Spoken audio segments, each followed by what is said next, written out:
विक्रांत को देखते ही नीतू पूरी तरह से संभल जाती है और अपने पैरों पर खड़ी हो जाती है।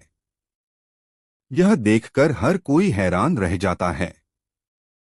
इसी के साथ फाइनली विशाखा और मल्ला के घटिया प्लान से भी पर्दा उठने वाला है।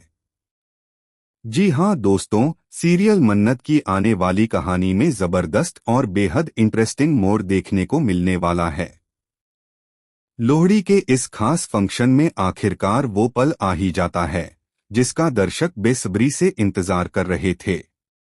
विक्रांत और मन्नत आमने सामने आ जाते हैं। दोनों की आंखों में पुराना दर्द, गलतफहमियां और अधूरे सवाल साफ दिखाई देते हैं। माहौल पूरी तरह इमोशनल हो जाता है। इसी बीच आपको बता दें कि जब भाई नीतू और रॉनी को यह पता चलता है कि दुआ मुंबई गई है तो वे काफी खुश हो जाते हैं। उन्हें लगता है कि शायद अब सब कुछ ठीक हो जाएगा। इस खुशी का असर नीतू की सेहत पर भी पड़ता है और उसकी हालत में काफी सुधार देखने को मिलता है। दूसरी तरफ कहानी एक और बड़ा मोड़ लेती है। जल्द ही इसी फंक्शन में विक्रांत न सिर्फ मन्नत के सामने आएगा बल्कि वह फाइनली अपनी मां से भी मिलने वाला है। वही मां जिनकी हालत बेहद नाजुक है और जिनके इलाज के लिए दुआ इतनी दूर तक आई थी। दुआ यहां पोती होने का पूरा फर्ज निभा रही है। वह हर पल अपनी दादी का साथ दे रही है, उनकी देखभाल कर रही है और उनके लिए मजबूत बनी हुई है। लेकिन वहीं दूसरी ओर विक्रांत जो बेटा है वह अब तक अपने बेटे होने का फर्ज निभाने में पूरी तरह नाकाम रहा है।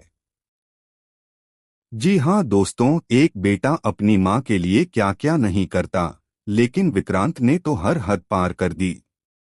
उसने यह साफ कर दिया कि उसके लिए जन्म देने वाली मां ज्यादा मायने रखती है, लेकिन जिसने उसे पाला पोसा परवरिश दी उस मां की कोई अहमियत नहीं रही। इसी वजह से उसने नीतू को छोड़ दिया और अपनी जिंदगी में ऐसा फैसला ले लिया जिसने सबको तोड़ कर रख दिया। लेकिन अब कहानी बदलने वाली है। शो में जल्द ही एक बेहद इमोशनल और पावरफुल मोड़ आने वाला है, क्योंकि फाइनली नीतू पूरी तरह ठीक होने वाली है और अपने पैरों पर मजबूती से खड़ी होगी। यह पल सिर्फ नीतू के लिए नहीं बल्कि पूरे परिवार के लिए बेहद खास होगा।